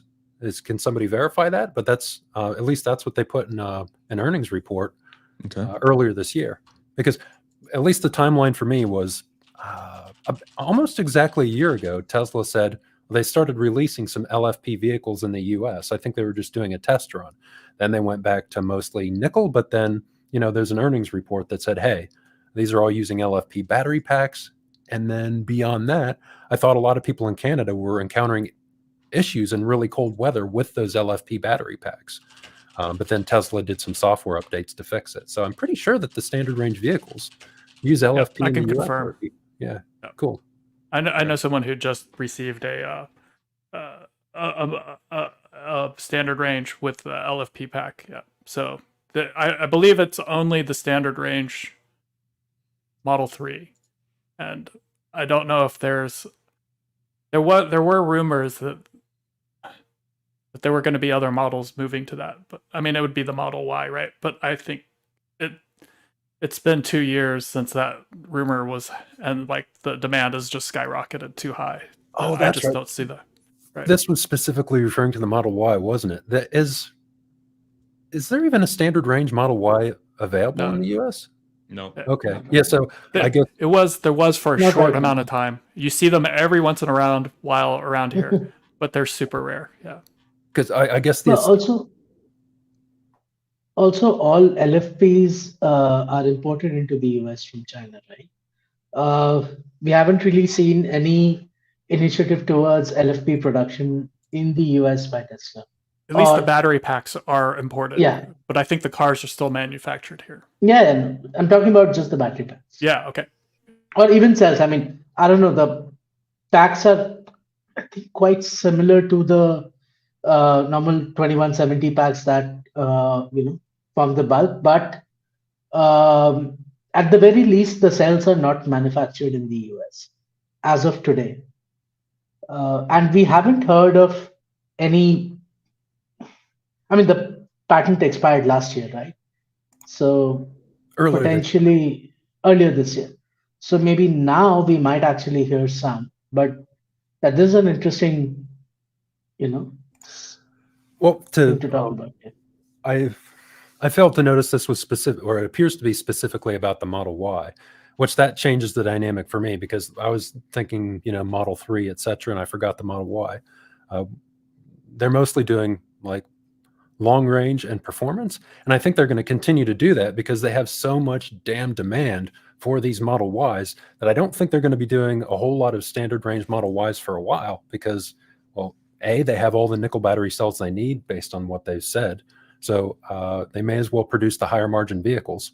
And that's been Tesla's modus operandi for years now, is sell the most expensive vehicles that they can and then work down as they get more supply. So yeah, maybe a while before we see an LFP Model Y in the US, but we'll see. What's been interesting to track here lately around that sort of development of supply ramping up. Have you been tracking the Chinese market at all for Teslas? It seems like their wait times have come down dramatically, I think to like 1 to 4 weeks now, which I'm curious to get your take on. What do you think that implies? Because to me, in my head, it seems like Martin's comments around the free up of batteries, this is not what I always try to do is like, I want to take these comments and put them within a global context, not a US context. So when Martin says the battery supply chain has freed up, I don't think about Fremont and Austin. I think about the entire supply chain. And the news around the Chinese price drops, and I see Tesla Q and Bears kind of spinning this into Tesla has no demand. The signal I'm getting is like Tesla has a gigantic amount of supply that's going to be able to flood the market with, which is going to allow it to steal a lot of market share in the coming months and years because they have the supply chain built out to essentially do that. Yeah, I'm just going to propose a question out there. Like, how do you guys think about that? Especially within the context of talking about 4680 and sort of the battery supply chain and China, all that good stuff. What does that do anything for you guys? Yeah, I think you're exactly right. I just want to step back a second. And the Model Y in China, they have a basic rear wheel drive version, and I believe this is an LFP. And so you're exactly right. It doesn't matter if it dries up in one place. There's one region isn't the whole world, right? So Tesla can continually shift production or supply to different parts of the world. So if Tesla gets to the point where Berlin's producing enough Model Ys for all of Europe, those Model Ys are going to go to Australia or Indonesia or somewhere else, right? South America. Like there's a lot of countries. So and they sell in plenty of countries. And I it's kind of hard to imagine that even one factory of Model Y is going to be enough for Europe. I find that hard to believe, but we'll see in the numbers. Yeah. Also, I think the last quarter BYD essentially came pretty close to Tesla's number. I think might have even exceeded it, just sales in China. So what Tesla might want to do is just, stay around that number competitively just within China. So they might be allocating more to China now compared to Europe and other markets. It's, again, just conjecture, but one of the potential reasons for the wait times reduced could be that. Yeah. I think what's interesting about that development is like we'll find out very quickly in the next couple quarters here just how serious these Chinese auto manufacturers are, because if they really are at the point where their supply is going to reach a certain level of, if they're going to match or get close to Tesla, like China's not going to be their market anymore. It's going to be the entire global industry because there's so many other companies that are lagging behind. And so like Sandy and others have talked about this Chinese takeover. We might be seeing it now. It might be the beginnings of that, which I think has a lot of interesting implications. Go ahead, Ishan. Sorry. Yeah. Or No, just to that point, right? So very recently, BYD brought the. actually, sorry, think- I saw Jordan come off mute. I want to make sure I give him the mic real quick. Yeah. sure. Go ahead, Jordan. Sorry. Sure. Now I don't know if the answer's in the room on this one, but one thing I'm thinking of is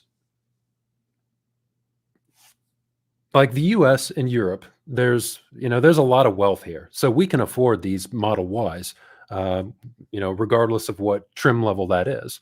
Whereas how long is it going to be before Tesla saturates the market in China for these more expensive vehicles? And I think that's going to drive how quickly we see Tesla move to a cheaper vehicle in China, move to like a $30,000 vehicle.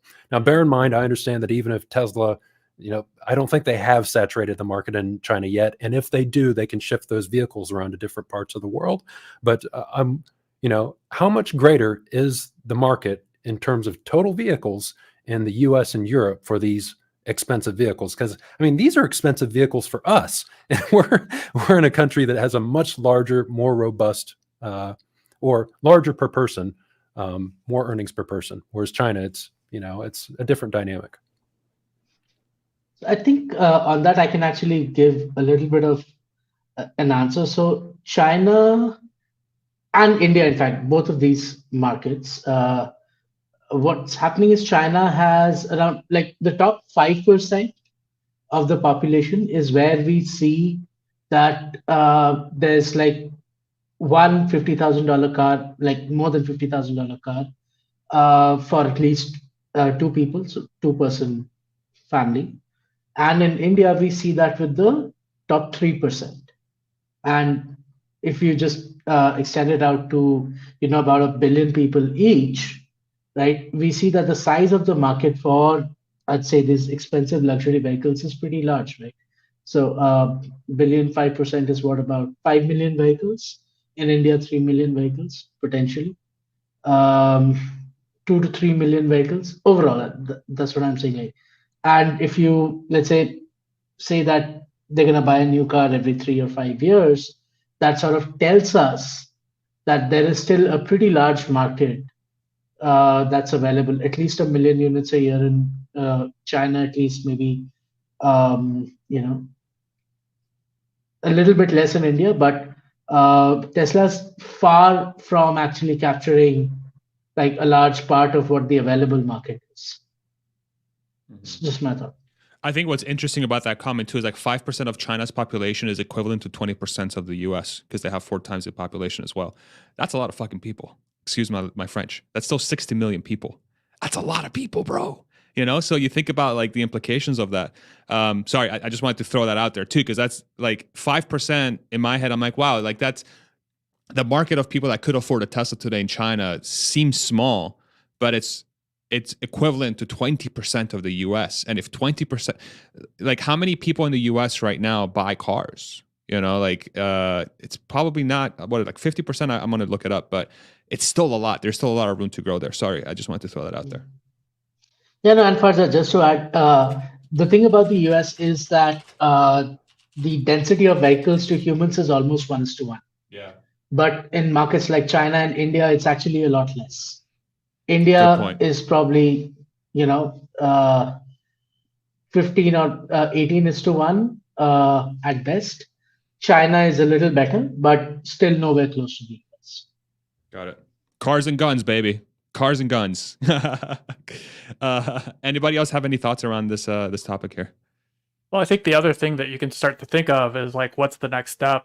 And then how Robotaxi plays into that, right? So like if people don't have to own cars anymore, and then these things become Robotaxis, like how much, I have a pretty low safety score and I just got surprised with FSD beta this morning. So I'm a sub 90 person because I live in LA and I make excuses and I drive aggressively. Damn Californians. Yeah. but like I got to drive it this morning. So like I'm starting to see even before my own but they did roll it out and it's expanding and like it does make me a lot more bullish on getting to Robotaxi. And if they just fulfilled their statement that this thing is going to roll out by the end of the year, and it's still 4 months before the end of the year, right? So 3.5 months. So I saw the Jordan second get- Rodman. Sorry, I saw I Jordan think get you're saying really the same giddy thing. there. Yeah. Yeah. So I'm curious to see what you were thinking. I'm getting excited. Yeah, because one thing that part of the reason why Tesla built a factory in Berlin and Shanghai was to, like, my understanding is they both have design centers, don't they? Well, that hasn't borne any fruit yet. So it may be that over the next few years, we see multiple new vehicle models depending on what the market is. So food for thought. What do you think about, I forget, I'm trying to remember who had this theory, if it was Nicholas or Yashu or one of the panelists, I forget, but somebody said that they think that the Chinese cheaper vehicle, that it could be Robotaxi or not, is going to be unveiled at AI Day 2, because there were like different things that they, like love, like AI stands for love, and in Chinese, I think, I forget what I think, pretty sure that's the language. And then they were showing like the love sign on the AI Day 2 thing. So like the theory is that now that design center that was implemented in China a couple of years ago now, I think it's been a minute. You think about the last time that Tesla has had a vehicle or product that you can reserve. The last time was November 2019 with the Cybertruck. It's almost been 3 years since you've been able to reserve a Tesla product. Of course, we had COVID in the middle, but like there was a cadence of, basically every year there was a new product coming out there that you could reserve. Tesla Solar Roof, Powerwall, Semi, Roadster, Cybertruck, Model Y, right? All these things. But now it's been like a 3-year sort of thing. It could be coming a lot sooner than we think. That comment with Martin about it, just when I heard that comment, it surprised me so much, because it wasn't that long ago that they said that, hey, like we think we're going to be hitting bottlenecks here into the coming quarters. We think beginning of 2023, I think they said in the quarterly call, they said that we're going to have issue. We think we might have some issues with supply of batteries. And now Martin's like, nah, we're fine. We're good. Okay, so what does that imply? That doesn't just mean current products. That means that whatever they're planning, they have what they need to make it happen. I'm excited. I think it's going to be some crazy shit happening in the next 4 quarters, dude. And I can't shake it. And I'm trying not to be hyper bullish. I'm not trying to be like actually, I'm not. I'm going to poke fun at him, but I'm not going to. He's a really cool guy. I know him personally. But anyway, I wasn't sure if you guys had any other thoughts about this. Yeah, I mean, it's been feeling to me recently like 2017. I remember watching Galley in all his hyperchange videos and just pounding the drum on, hey, like we're about to start showing gap profitability, and like the script is going to flip and things are going to change, and like the whole narrative is going to radically transform. And like probably the last 3 to 6 months, it's been feeling like that again, as far as just the amount of momentum that Tesla has that we can all see is about to start bearing fruit, and the market is still just clueless. And so, yeah, I agree. One thing, we should not discount how intelligent Elon is. Pre-2019, when we had a slew of, product unveils and launches, etc., despite Tesla being in the middle of, the horrendous production ramp of Model 3, remember that Tesla at that point in time needed to raise money, right? And it needed to raise money at, good market rates. So effectively giving, investors a roadmap was very, very important. Post 19 or 20, post COVID, when Tesla shot up, if you remember the first ride up from about 300 levels to 900, then the COVID drop, and then just, blowing past 12, 15, 1600, etc. If you remember that period, after that, Tesla was super confident that it would not have any problems whatsoever raising money. In fact, it did raise money, the first 5 billion tranche, and then another one after that. And at that point they're so flush with money that they don't really need to, think about where the next factory is gonna come from, where who's gonna pay for that. They can just put their head down and get to work. I mean, of course they were at work, but the new product launches, how I would probably say, was still a distraction, especially for Elon and the leadership team, etc. So I don't know, Farzad, maybe you can add to that about how the sentiment was around those times. But what I would say is that the reason we haven't had any new product launch is not COVID. Tesla was working. Everybody was working, in fact, at Tesla, but the need for a new launch was no longer there. At least to market the new launches, with what you're saying. Yeah. To like publicly, that's a very, very interesting point. And it's the thought that comes to mind for me when you say that is like, okay, I think of something, I think it was you, Rodman, that you said this not too long ago, that Elon has been very different than any other business owner because he's been allowing the retail investor to peek into the company and see what's happening, versus every other company. What ends up happening is you have Goldman Sachs and all these other, funds. They have meetings with Martin and the leadership team, and they're like, "Oh, this is what we're planning," and then they come out and say, "This is why we think the stock's going to go up or down," right? But it's not a public facing thing. Whereas Elon and the leadership team have been extremely public facing with how they're thinking about the company because of exactly that, because they have a lot of retail investors. But I haven't thought about the need for Tesla to have to be forced to be forward, like open it up to the public because of their requirements around potentially needing to raise cash. Because you're very, very right. Like back in 2018, even beginning parts of 2019, you could argue they were still in that sort of bubble of like, hey, like our success is not guaranteed. It's likely that we'll get there because we're a bunch of badasses, but we might not have the money, so we're going to have to raise it. And of course, like them raising money wouldn't have been an issue. They wouldn't have been able to raise money. But yeah, I don't know, man. That's really interesting. So is the assumption there that Tesla is intentionally holding stuff close to the vest and they're going to show it much closer to release than previous? Is that how you're thinking about it? Yeah, I mean, they did it with Model Y. That's unveiled true. to first deliveries less than a year. I mean, That's true. What do you guys think about that? Jordan, I saw you going off mute earlier, but I wasn't sure if it was around this topic. But I don't know if you have any thoughts around this. Oh, the discussion's moved on. But it's, yeah, I totally, the Cybertruck, was that came out after the Model Y though, didn't it? Oh yeah, way. That was November 2019. Yeah. So even though the Model Y had a short lead time, I think that at least the discussion at the time on the Model Y was that, all right, well, they have so much demand for the Model 3, and I think there's some reason why people thought that they weren't hyping up maybe it was the Osborne effect or something like that. But yeah, I think there's a few things that's that people were thinking at the time with the Model Y that they had a short lead time for the launch because they didn't want to highlight the Model Y too much. But to me,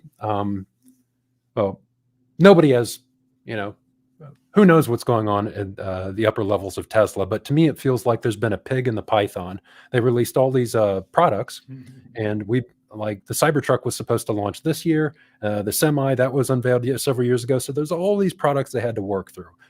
Regardless, I do think, which is the theme of this discussion right now, is that over the next few years, that pig is going to make its way through the python, and then there's going to be all these things that happen at once, because these things are just on the cusp of release. And on top of that, Tesla has more potential and more resources at their disposal than they ever have. They have design factories in multiple countries. So I do think that we're going to see a flourish of new products, maybe not this year, but within the next few years to be sure. And on top of that, another thing I'm excited about is the fact that Tesla has been teasing that beyond the Giga castings, beyond the structural pack, that they're moving on to like their next generation of manufacturing technologies, which could be like new wiring systems or removing wiring, doing like communications over wire. I forget what the word is for it, or using Bluetooth, or possibly changing the voltage in the low voltage system, possibly moving to like electric brakes where you can get rid of like your master cylinder and all the brake lines that run throughout the vehicle. There's all sorts of things that Tesla could still do to simplify manufacturing. So I think that's probably what they're going to do in the mid, maybe 2024, 2025. And how many of these are going to be in Cybertruck? Like, yeah, that's so exciting. We'll see. I'm not going to get too excited because yeah, we thought several of those things were potentially going to be in the Model Y, and I remember that was one of the kind of disappointments when Monroe tore down the original one. He's like, "Oh, dang! Like the wiring is not what we were hoping for," and there's nothing wrong with that. You need to scale with what works. And especially on a product that you're expecting to be the best-selling product in the world, both in volume and dollars. So, yeah. Jordan, people really like your a pig and a python analogy in the comments. I can't say that I've heard that one before, so I really appreciate you bringing some knowledge here. Real quick, for the last 10 or 15 minutes of the stream, Jordan, you cool for some rapid fire Q&A from the comments? If they want to sort of ask a quick question, if you want to tackle it, or we can tackle it as a panel. How's that sound? We'll fry your brain even more. Well, I can't say that I'm good at giving rapid fire responses, but you can ask Jordan's rapid fire. How about that? Yeah. Your rapid fire. Okay, so if you have a question for Jordan or the panel, go ahead and drop it in the comment section with question in front, so it's easy for me to parse through. Please try to make it so that it's well, actually, whatever. Just post a question. If we go to one and that's the rest of the stream, then it is what it is. So go ahead, drop the comment section question in the comment section below. Jordan, so you talked about like as the questions come in, what is the most exciting thing about Tesla that's happening right now? Like where you woke up today and that's what you started thinking about. What's the thing that's really taking up your mind space the most right now? Thermal management. Okay, why? I've just been doing a video on thermal management. Whenever I research the topic, it makes me realize, oh my God, thermal management reaches its tendrils all the way through the supply chain into the quality of the raw materials. And it's, I'm looking forward to sharing this video here in the next couple of weeks, because the thermal management thing ties everything together. It's like, to make a battery cell, they have to be extraordinarily consistent. To thermally manage that battery cell, you have to have a good software system, a good cooling system. There's just so many different things that have to come together at once. So I always like it when I get a chance to tie everything together. And it's surprisingly, thermal management was an opportunity to do that. But beyond that, to me, what I'm looking forward to when I pan back is the master plan part 3, and then what exactly Elon's going to share with that. And it's actually on your channel that I think the first time, at least I'm aware of it being mentioned publicly, is you asked me about master plan part 3. And I said, well, I think it's going to be about scaling, but that can't possibly be it, because all the master plans in the past have been about products. And this is about manufacturing. So I was really surprised when Elon said it actually will be about scaling. So. Bro, you're writing bills in the government. You're predicting master plans, bro. Like, psh, come on now. Hans, go ahead. Jordan Giesige for president. Yeah, right. Yes. Are you a natural born citizen, Jordan? I did have a question on the thermal management. On Friday, I just kind of asked the question, is it possible that we'll see a plaid Cybertruck with 1865 cells instead of 4680 cells, specifically for thermal management reasons? What's your take on that? Well, the first thing I would look at is I think the 1860s, 650s that Tesla has are all going to be going to like their Model S and X, because they only have like a 10 gigawatt hour factory in Japan, and that's the perfect amount of cells for about 100,000 vehicles out of Tesla's factory. So I don't think it would happen from that perspective. In terms of the 18650 would have better thermal management than like a 2170. However, it's not just about the average cell temperature, and this is what I've been learning in the past couple of weeks, is that it's also the variation in temperature throughout the battery cell. And when you have a single tab in that battery cell, that's a point of failure, and it's a point of resistance and heat generation. So it's better to use a tabless design, even if the average cell temperature is the same, because the gradient in temperature within the battery cell is much more even with a 4680 battery cell. Helpful to know. Thank you, Jordan. All right, let's do some Q&A. But before we do that, who's this cute little bastard here? Who's this cute little bastard? Who is that? Tell us a story. Tell us a story, Jordan. What's going on here? Oh, I would have been pretty much exactly 2 years old there. I was going through my pictures and I saw that the other day because Elon's been posting pictures of himself at different ages, and it inspired me. So I thought I'd put that out there. What a cute baby. Yeah. That's a cool hat too. My brother, who you've met, I had like the tools things, and he had like a stethoscope. It's like basically the same toy set. So that's awesome. He didn't become Hella a doctor, cute. though. Okay. Listen, even I'm going to go ahead and like and retweet. There you go. You're very welcome. Here we go. Let's do some Q&A. Farzad? Yeah, go ahead, Ishan. Farzad, before we get into Q&A, Sure. Do we ever plug the like button in our streams? Oh, like go ahead and like the stream? Come on, guys. Yeah, go ahead and like the stream. Farzad does a Man. fantastic job, All the 610 people watching right now, go in, like that like button. I see DRK in the comments always hyping it up, so I appreciate DRK is always out there with a like. No, absolutely, yeah, man. if you guys He's an MVP. appreciate that, Ishan. Yeah, but really it's you guys. The reason why this conversation is good is not because of me, it's because of y'all. So you gave me too much credit. It's really Jordan over here. We got rockstar, freaking government law writing guy over here who's got a cute hat when he was 4 years old or however old you were in this picture. So and of course you three. So thank you. But if you enjoyed, like it. If not, just whatever. Have fun. Question about recycling. So actually, I saw this gentleman was actually asking about this quite a bit in the comments, so I appreciate your patience. When do you think recycling will be significant in the supply chain? When will it be worth to create a battery that has recycling build design into it? What do you think about that question? Depends on what your definition of significant is. So right now, a lot of the raw material that's available for recycling is actually scrapped from the factories, and Tesla's already doing that, shipping it down to Redwood Materials. And so they're already using recycled materials in their battery cells. Now, in terms of as a proportion of battery cell production, in my view, it's going to remain relatively flat over the next decade because we're always recycling battery cells from a few years back. So it's going to be relatively same proportionally, but in terms of the total amount of gigawatt hours recycled, it's going to be, like 100 gigawatt hours in 2025 and like 500 gigawatt hours in 2030. And then deeper into the 2030s, that's when it's going to actually really start affecting the price of batteries, because most of the nickel in the late 2030s that we're going to be using in battery cells is going to be from recycled sources, and it's going to be cheaper. So, and I do think that we're going to continue to use nickel, graphite, etc. for 10, 15, 20 years, deep into the future. And this is part of the reason. And there's another interesting point. People assume that LFP is the cheapest and it's always going to be the cheapest. But the thing is, as soon as you get battery cells, nickel-based chemistries have greater potential for energy density.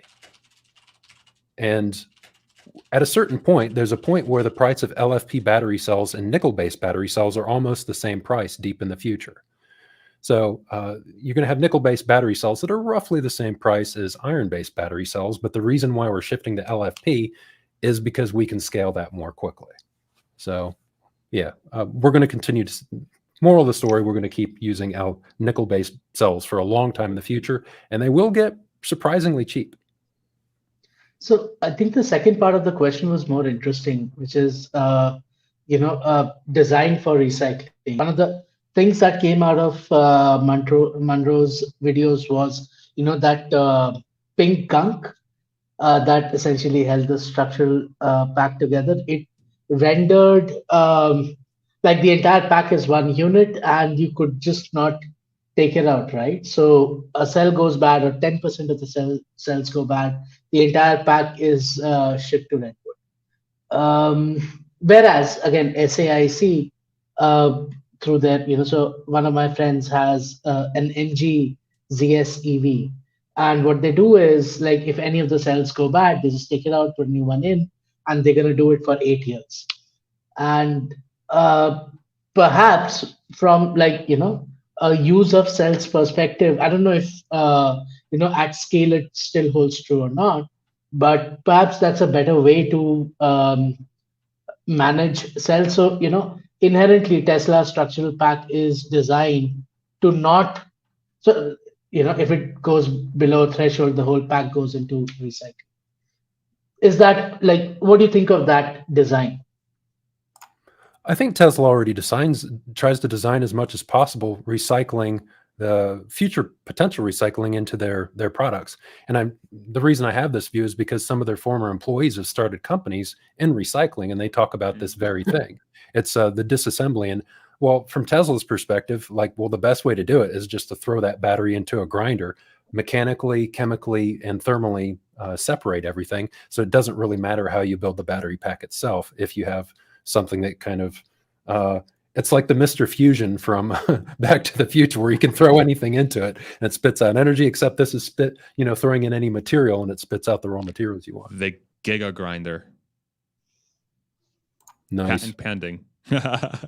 Let's do a couple more here. How heavy do you think the Cybertruck will be? More or less than 3.5 tons? Have you thought about that question at all within the context of batteries, Jordan? I'm not sure if it's because you're still a little bit away, but I did a video on it. So I think what this may be referring to is what is it, like a medium duty or heavy duty truck? That's correct. Yeah. So Tesla has I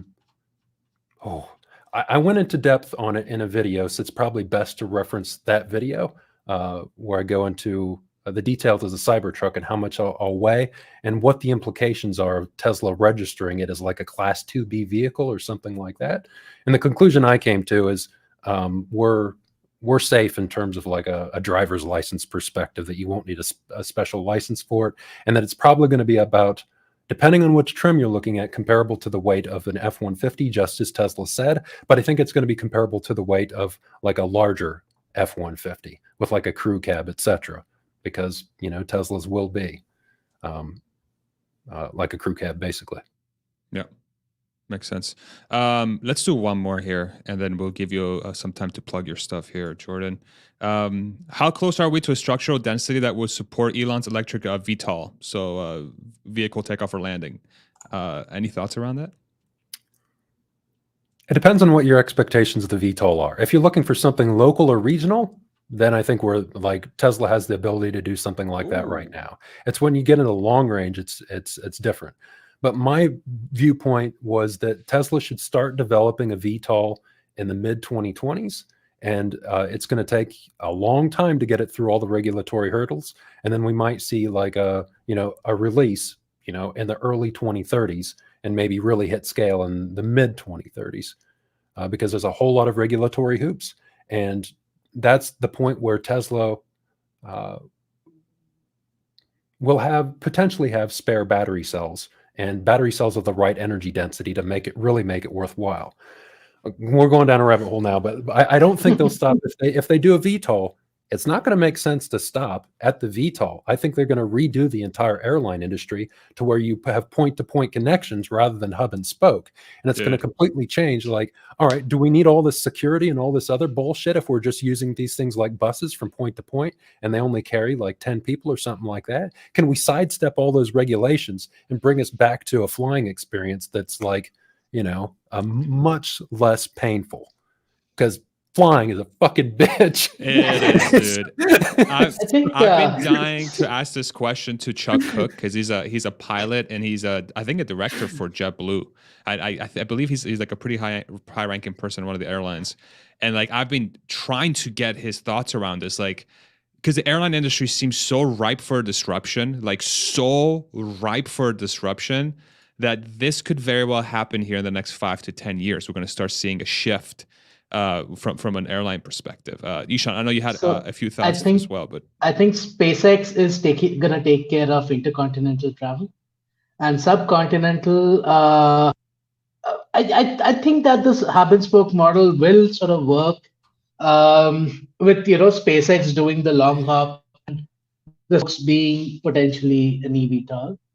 But I actually had a follow-up question. Do you think solid state is on a cost decline curve fast enough to actually support like probably medium range eVTOL applications, let's say 5 years down the line or 7 years I don't see solid state being having significant advantages over regular lithium ion for a long time, at least in the foreseeable future. We have solid state batteries right now, but they perform exactly the same as lithium ion batteries. They're not delivering what they said they were going to deliver, because as soon as you start, actually manufacturing something, you realize, oh, we actually need to build in some safety buffer here or there, or manufacturing tolerances, etc. And sorry about my outburst earlier on airlines, but it's just a passion. No, I love it. I love it. Yeah, love it. Yeah.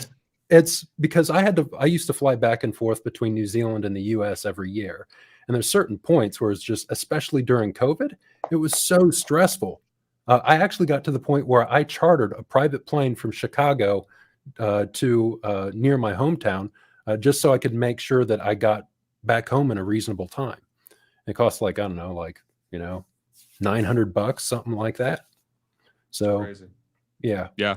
Crazy. So much low hanging fruit there that with a new technology, like it'll completely just, rewire how we've thought about this whole thing. So damn, man, I wish we could go longer. Actually, I have to go to Yashu's channel here because he's got me at 3:00 Eastern. But Jordan, you're always welcome back, my friend, at any point, anytime. You're always back. You're welcome to come discuss anything you'd like with myself or the panel or the community or whatever. Ishan, Hans, Rodman, thank you very much for being part of the channel. Everybody in the comments section, thank you all very much for being part of the discussion. We have to continue this eVTOL discussion here because this is it's mind-blowing, and I think it's Next probably very level. close. Next level. So Jordan and we'll Chuck Cook. Yeah, I would love to have you and Chuck Cook in the same panel and discuss that, because I would love to hear your thoughts around that. But any last words, Jordan, for the community before we hop off here? Well, thanks for having me on. And you can always find me on Twitter at LimitingThe, and my YouTube channel, The Limiting Factor. But probably everybody watching already knows that. So I just enjoy these conversations with the community. Thanks for having me on. And yeah, we'll do it again. And even though Jordan won't say it, go support him on Patreon. Go support him on Patreon, please. The For Limiting sure. Factor. Go On look him behalf up. of the whole community, yeah. Thank Yeah. you, Jordan. Thanks, guys. Thank you very much, man. The work you've done is great. And now that you have connections with the government, you can make everything happen. See that? It's Oh, yeah. perfect. Look at you. You're like a politician almost. I'm just kidding. Thank you all very much. We'll see you around. Thank you, Jordan. Thank you, everybody. Thank you, panelists. We'll see you around. I'll be on Thanks, Yashu everyone. here in a couple minutes. Thank you all. And broadcast.